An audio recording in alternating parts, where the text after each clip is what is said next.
The Riton, the whatever you call it. This is the Conquer X7.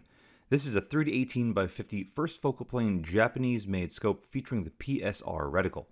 These scopes typically go for around the $1,100 to $1,200 price point, but apparently every once in a while they go on some sort of super sale, and the owner of this scope bought it for like $500 or $600. And that raises a question. Is this scope actually good for the $1,100 or $1,200 price point that it typically goes for?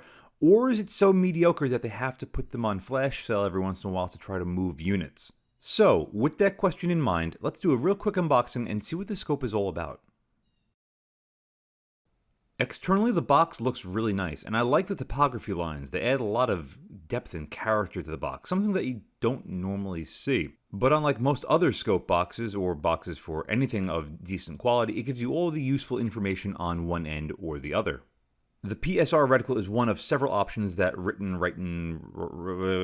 whatever they call themselves. It's one of several reticles that they offer for this scope, as well as other magnifications of scopes if you are interested in them. And I believe they just came out with more modern, updated versions, so check them out if you are interested. Inside, you'll see there's a nice big honkin' chunk of foam where the scope sits in there quite nicely.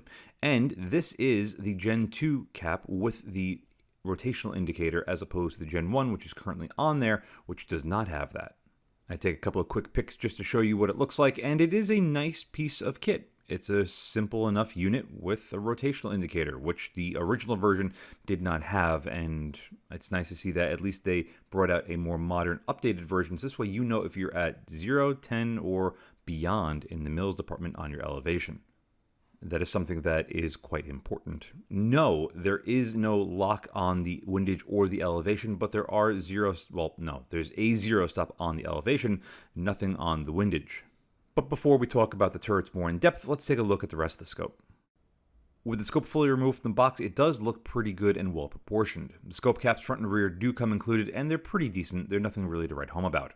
Weight-wise, with the scope caps, it comes in just over 33 ounces, but the owner's manual claims 31 ounces. Could go be just because my scale is not calibrated, but whatever. On the scale next is my Meopta Optica 6 in a GG&G mount, which is just shy of 38 ounces, and the Meopta, again, comes in around 30 ounces on the interwebs.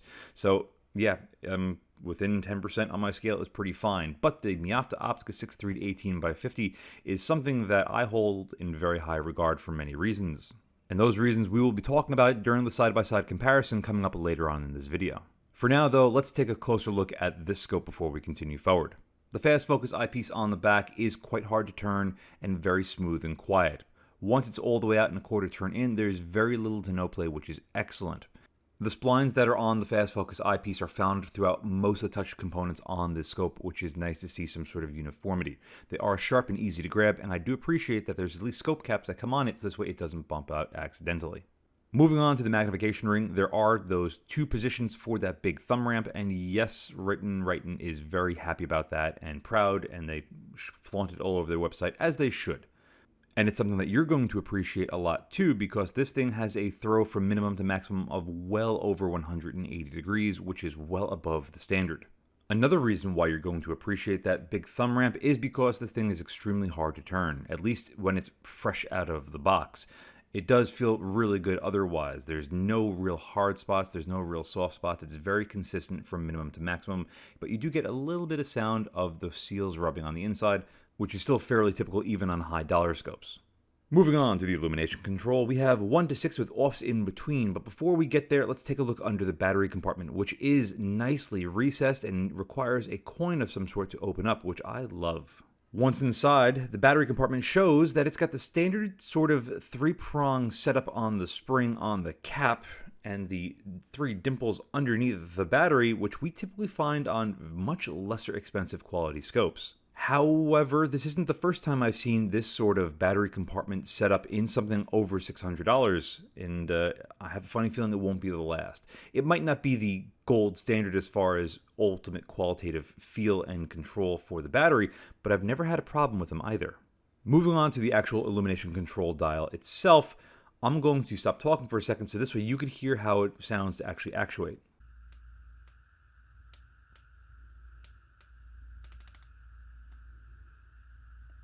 Very solid, very clicky. Again, the splines on the outside are great to aid in grip on this thing to actually adjust it, because you need to, because as you can see, my fingers even still slipping off of it because how tight it is.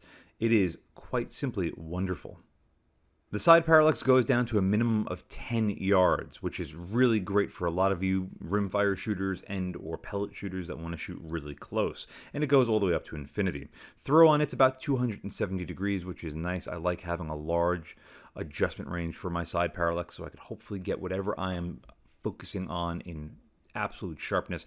And again, just like every other control that we've felt so far on this scope, it feels sensational. It finds a perfect balance between tightness, smoothness, and overall control with, again, those wonderful splines on the outside aiding in grip. It is, again, excellent. Touching on the turrets, you might not be into the whole, I'm going to do something other than 4 small lines and a large line for the 1/2 mil mark. But if you are into having something a little bit more different and unique, you might like how this scope is set up. Clearly because you have a ramp going from the full mil to the 1/2 mil, then it drops down at 0.6 again to the next full mil. For many of you, this will be great. For others, it will suck. For everyone else, you'll just be neutral. For me, myself, I kind of like a more standard style turret cap, but you know what, for this and its use, it worked perfectly fine and was easy to pick up. I have the Gen 1 caps on there still, which is why it does not have the rotational indicator, but without that, you really are sort of lost. There is a 0 stop, again, but without that rotational indicator, you're just going to keep spinning this thing and not know where you are if you're going up on elevation. I am once again going to stop talking so you can listen to the onboard audio with how these turrets sound to actually actuate, because I cannot find my turret twisting segment or my reticle overview segment anywhere. This is what happens when you juggle too many things, folks. You're bound to drop something. They do sound and feel really solid, really tight. Hard to turn. Wow. Holy crap, that sounds and feels awesome. The windage is set up properly. 0 in the middle, left and right on top and bottom. Exact same feel. Incredible sound on these. Incredible feel on these. There is almost no play in this detent. Color me impressed. That is one benefit to typically not having a locking turret, whether it be elevation or windage. Usually they're going to be a little bit tighter and sound a little bit better because you have fewer moving components inside, and as a result of that, you're allowed to have much more precise fitting components. With all that being said though, let's see if this thing can track as well as the turrets sound. We also finally get a pretty good glimpse of the PSR reticle and how well it lines up to my tracking turret down here, which is fantastic. Illumination on this thing down here is also very, very good.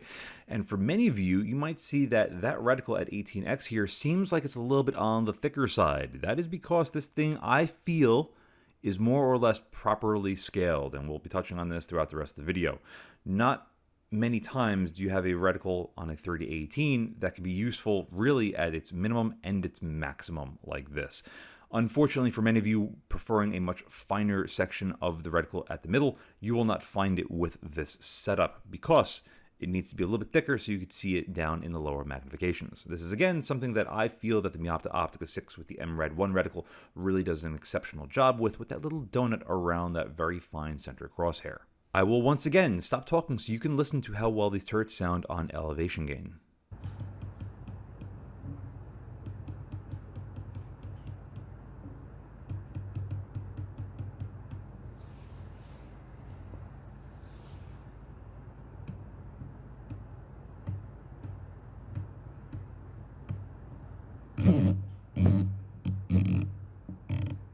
As you may have just heard or seen, or a bit of both, this thing goes up 10 mils basically perfect. It's dancing around that extra 1/10 of a mil.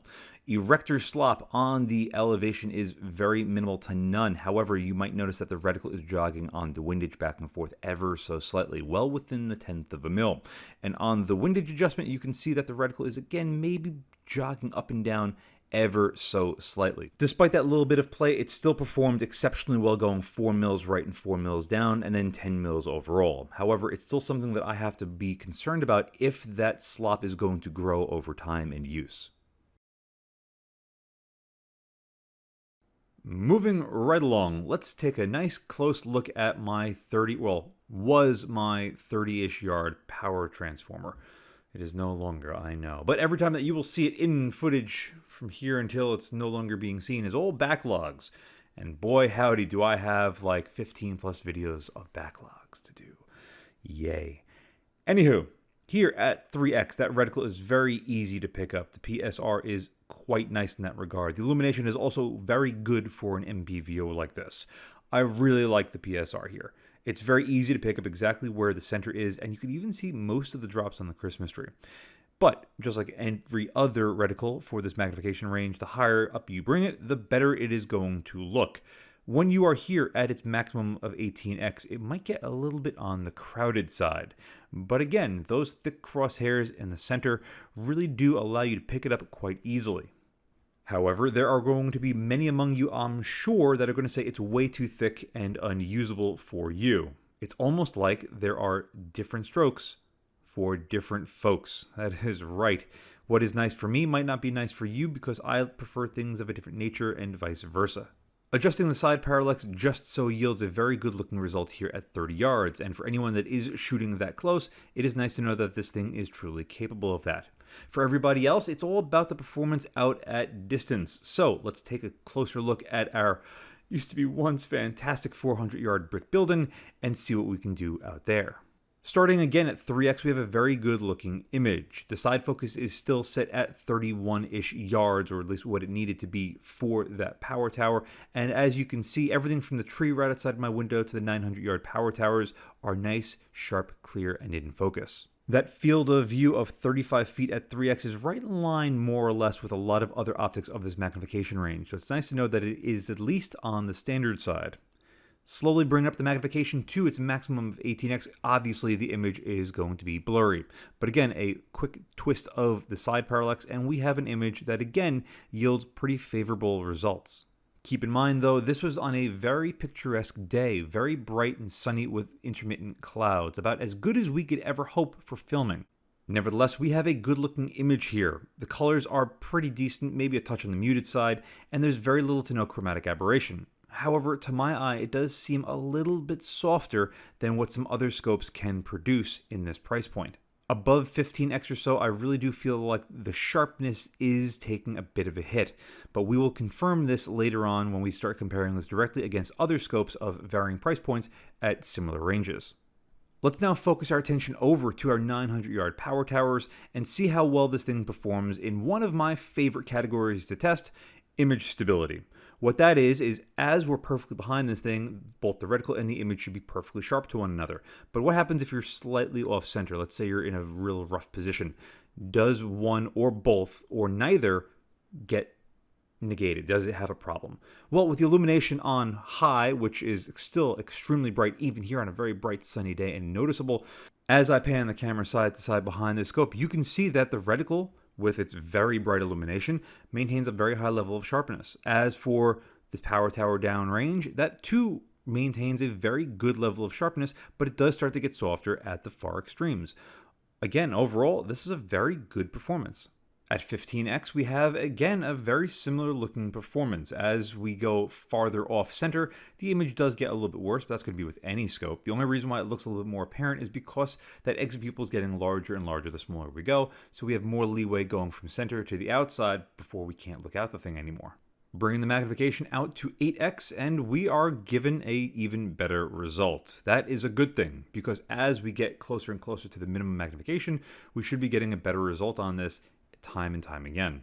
This is something I like to test because I don't think a lot of people understand how useful the intermediate magnifications are on first focal plane scopes. The whole reason to have a variable powered optic is to be able to use not just the minimum or the maximum, but all the magnifications in between. Now, like I had just finished saying, the lower in magnification you go, it should be the better, but here at 3x you can see there's a fair amount of distortion that does creep into the image if you go slightly off center. The 3X is honestly the worst performance of the entire magnification range, and to bring that out a little bit more, to flesh that out, to have you understand exactly what I'm talking about, let's get behind it a little bit more dynamically. When you're perfectly behind it, it yields a great image, but any sort of shift side to side, you can see how quickly everything starts to change. It's like it's got a double fisheye going on, like a ring inside of a ring as far as the distortion factor goes. It's annoying, but it's not impossible to work around. A good cheek weld will fix that. A good cheek weld will fix all of this. But if you don't have a good cheek weld, that is the performance that you can expect. At 10x, you get a much more traditional looking image. You have a very clear, bright, wonderful looking image at 10x and a fairly well composed exit pupil. It's quite nice and lovely to use. And again, at 18x, it's fairly standard as far as what we will see against other 3 to 18s in this segment. So as far as the 3X being slightly distorted, yeah, it's a bit of a buzzkill, but the rest of it performs quite averagely. Averagely? Yeah, averagely. Let's push this thing to its limits here at 1,000 yards at 18x with 0 mils of added elevation. And for everybody's FYI, this thing is currently calibrated to be zeroed at 50 yards for a 22 LR because that's where I used to do all of my shooting, and that is where my tracking turret setup is basically zeroed. But here we are at 1,000 yards. We have plus 0 mils on the elevation for what we currently had at 0.2, and you can see we have a very sharp looking image, but the colors are definitely looking a little bit muted. But it's no fun checking things out when you have no mils of added elevation, so I'm going to add 10 mils of added elevation to see what the image is going to look like, because if you're not holding for your 0, if you're dialing for it, is that going to change the image quality? And it does appear to change things a little bit. It did get a little bit darker, but adjusting the camera up and down yielded no results. I tested this multiple times. In fact, I usually do most of my videos multiple times. It just gets a little bit darker. As far as the overall sharpness, it still looks really good. I do twist around the parallax a little bit to see if I can yield a slightly better result, but where it lies is where it needs to be left. Overall, not a bad performance at all. So it's got a really good looking image when it's nice, bright, and sunny out. But what about when the lights go out? Here it is late evening and it is pouring rain outside. My son is coming over to hopefully not say too much. Hello. But either which way, the illumination on this thing is fantastic. The reticle and the illumination on this thing are definitely some strong suits. As far as light transmission, top part of the image, you could see through the scope. It's a little bit darker than outside the scope to the top left, and that just means that looking through the scope doesn't appear as bright when it's a little bit darker outside. From 3x all the way up to its maximum of 18, you will see that it does get a little bit darker the higher we go. This thing from 3 to 15 really isn't that noticeable, but above 15x it does get pretty damn dark. I tried adjusting the side parallax just a little bit to see if I could squeeze any more sharpness out of the image, but this is about as good as it's going to get. It's dark, and it's part that it's raining, and those two negatives really don't add up to be a positive here, unfortunately. Illumination is still quite nice, but overall, the performance here could be better. And with that, let's get into our side-by-side comparisons. And the first one's going to be the Primary Arms SLX 4-16x44. Why? Well, I think that these are not that dissimilar as far as the overall magnification goes or feature set. Now, the X7 does feature a 34mm tube, whereas the SLX a 30mm tube. Magnification range is slightly different, but here, if you're really focusing on a 100-yard paper target, is there really that much of a difference between 16x and 18x? I beg to differ. Price point. The SLX comes in around $300, the X7 a little bit over $1,000, like we already mentioned. Lengthwise, there's about a half inch between them, the SLX a little bit longer. Weight-wise, the SLX is about 6.5 ounces lighter, which is huge. Now, as far as the field of view, that's going to be different only because magnification, but the view looking through both of them is quite similar. So as a result, I feel the field of views are more or less in line with one another. The exit pupil is where we're going to see a little bit of a difference, but not by much, again, because the magnification range. But the exit pupil on the Primary Arms that's minimum is 11.5mm, whereas the Riton is 7.5, going to an overall maximum magnification. They're about the same. There are a lot of differences between these scopes. Yes, that's true, but a lot of similarities. If you're on a really tight budget, would I want to pony up to the X7 or stick with something like the SLX? I'd probably go with the SLX, to be brutally honest. I am still blown away by how good the glass is on the SLX, especially for the price point, and that thing performed all of its features extremely well. The controls were good. Illumination is very good, maybe on par with the X7. The X7 really is something to behold. Now, it's true, I didn't really care for the ACSS reticle in the SLX because of the lack of posts, but it would serve its purpose more than sufficiently. Which do I recommend for who? Well, again, it's going to come down to you and your needs, requirements, and your budget. But if you're in the market for something that's going to perform like the X7, but you don't want to spend the coin, or you don't think it's the best possible option, there are other things out there that are significantly less expensive that still perform quite good in my opinion. Now, for many of you, you're going to not want to buy a Chinese-made scope like the SLX, so you're going to consider something like the X7 as a result. Is there anything wrong with that? No. Absolutely not. This is just different strokes for different folks. But if I had to choose one of these, honestly, I'm much more impressed by the SLX as a whole as opposed to the X7, especially for the price. So if it's going to go on some sort of trainer or beater rifle, the SLX will probably get my vote. Keeping right in line with scopes that don't directly correlate to the X7, the Athlon BTR Gen II 2-12x42. This is my scope of the year for 2023, and for a very, very good reason. Just look at this thing. Everything about it optically is wonderful, especially for the price point, which you could find them for the mid to high 400s, sometimes a little bit less depending on if there's any sort of sales going on. But this is a very small, lightweight, very handy, capable optic. I have standardized on this on my Ruger American Ranch, and I have zero regrets. Anyway, lengthwise, you're going to have the BTR come in about 2 inches shorter at 11.8 inches. It's also going to be about 6 to 6.5 ounces lighter. The field of view, because it's a 2-12, is going to be much larger than what you can find on the X7. As far as the exit pupil, there is no information that I could find for the Athlon, which is quite disappointing. I really should email Athlon and try to figure that out for my next review, because I think that'd be pretty cool.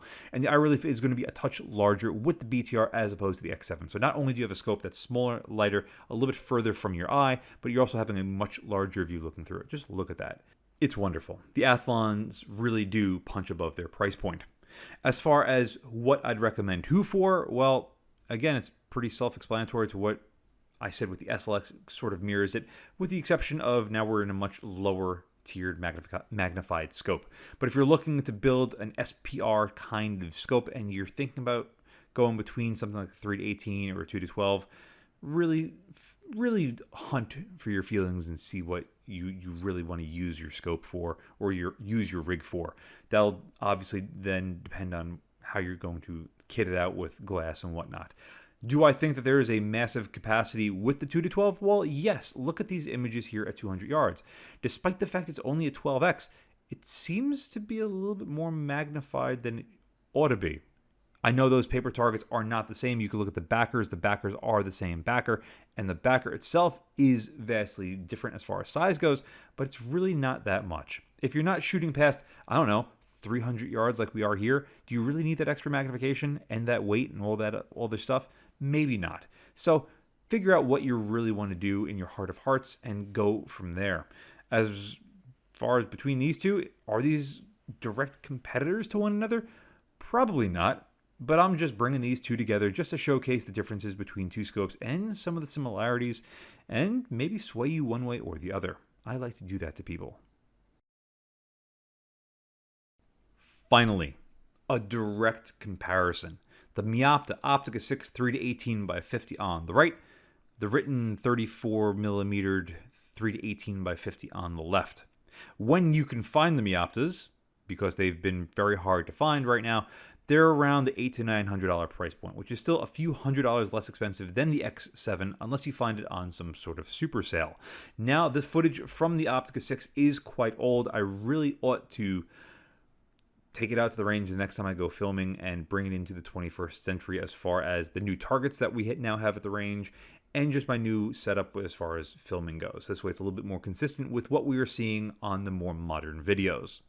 With that being said, let's do some spec sheet fighting, and the Meopta comes in about 30 ounces, so a little bit lighter than the X7, but it still feels very substantial in hand and a little bit lighter. The Meopta is going to be about an inch longer, however, and only have a 30mm tube as opposed to a 34mm tube. The X7 should have more internal adjustment for the elevation.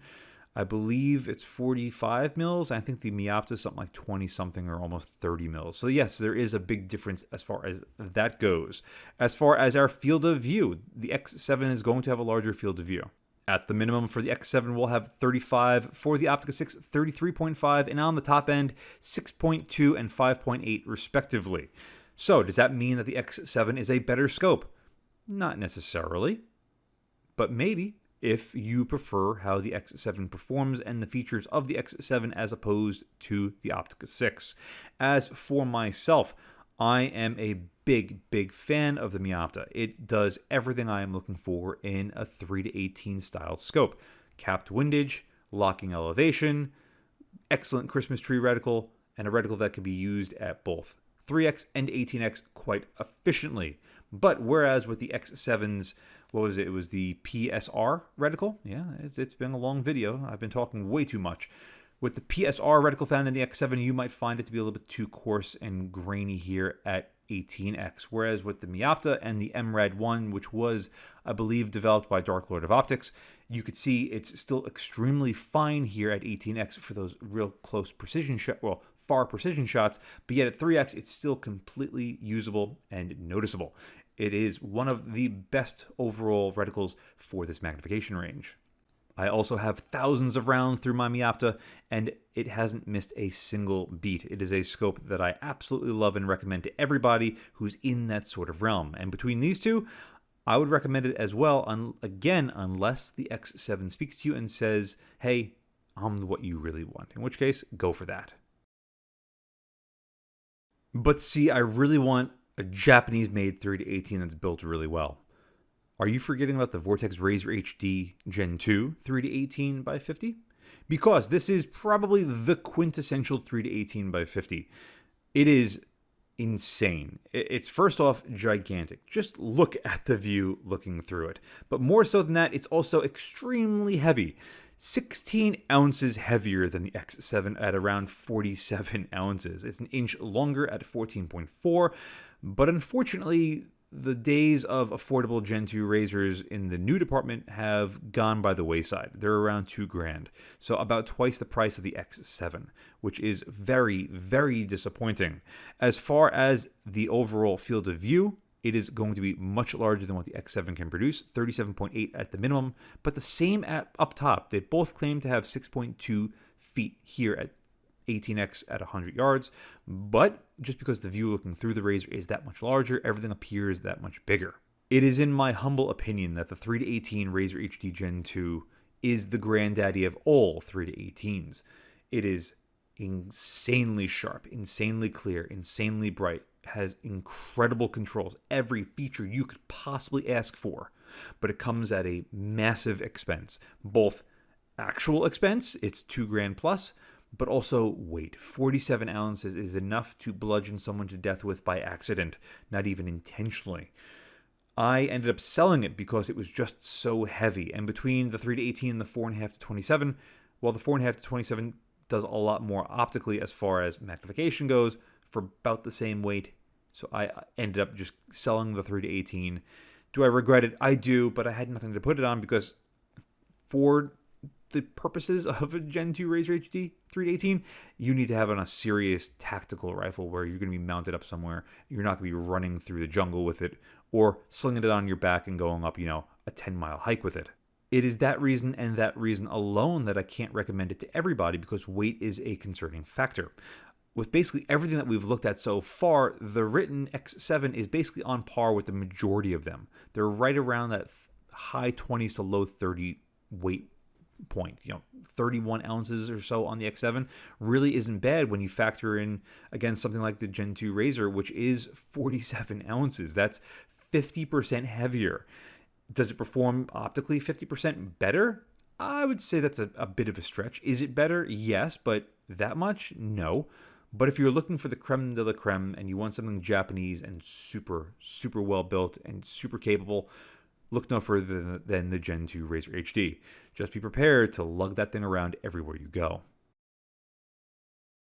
And for shits and giggles, what if you wanted to spend $200 to $2,500 on a scope, but you wanted it to be lighter weight? Well, enter in the Mark V HD 3.6 to 18. Kind of similar magnification range, but much, much lighter. These top the scales at 26 ounces, so 5 ounces lighter than the X7 is a considerable weight savings. That's the weight of most mounts, which is really, really impressive. Ironically enough, however, when it comes to the Mark V HD, you don't only pay for the lack of weight, you also pay for the lack of view looking through it because it's much smaller even when compared to the X7, which is not the largest to begin with, but mostly on par with other rivals. But you're also getting a smaller field of view with the Mark V. Yes, the minimum magnification is different, but nevertheless you get 35 feet with the X7, but only 28.3 with the Leupold. Again, that's a 0.6x difference at 3x. But at the top end, we have 6.2 feet with the X7, but 5.8 feet with the Mark V. So not only do you have a smaller field of view, but you also have a much smaller view looking through it, which does make you feel like you're looking through a straw at times. It's really not the best. Couple that together with the fact that the Mark V HDs, at least in the 3.6 to 18 magnification range, suffer from some severe chromatic aberration and just blah looking image, you get a result that makes you wonder if it's even worth it. And for many people, it isn't, but for many people, there are. Would I spend $2,500 or $2,000 on a Mark V HD 3.6 to 18? No, I would not. Would I buy two X7s for the price of a Mark V HD? That's the real question, and that's what's going to lead us into our conclusion. I wasn't sure what to expect from this Riton whatever X7 3-18x50 when I first pulled it out of the box. When the owner told me he paid the $500 or $600 for it, I'm like, how good could this be? And then I started playing with it. I fondled with it. I got it mounted up, and I started using it. And then I said to myself, how the hell could they make money selling this for so cheap? It wasn't until I started doing a little research and browsing these things to find out where the hell he paid that price for that I realized that the typical price on these is upwards of $1,000 plus, $1,100, $1,200, give or take. And it started to make more sense. For a Japanese-made scope of any magnification range from any company, you're typically going to be paying around that $1,000 price point for it. So when that started to all come together, it made sense because that's typically what those things cost. But then I was left with the question, is it worth the normal price that these things go for? For $500 or $600, it's a no-brainer. This thing is exceptionally good for $500 or $600. As you saw, it's easily on par with a lot of the Chinese-made scopes that we saw earlier optically, but it's made in Japan. But is that enough? For me, I want something to be a little bit more special. To be brutally honest, the Primary Arms SLX 4016x44 that I started the comparison segment with did make me feel a little bit special. A lot of the other scopes did make me feel something. This scope just didn't really make me feel sort of anything. It was sort of just mundane, gray, neutral. And that's how it made me feel using it.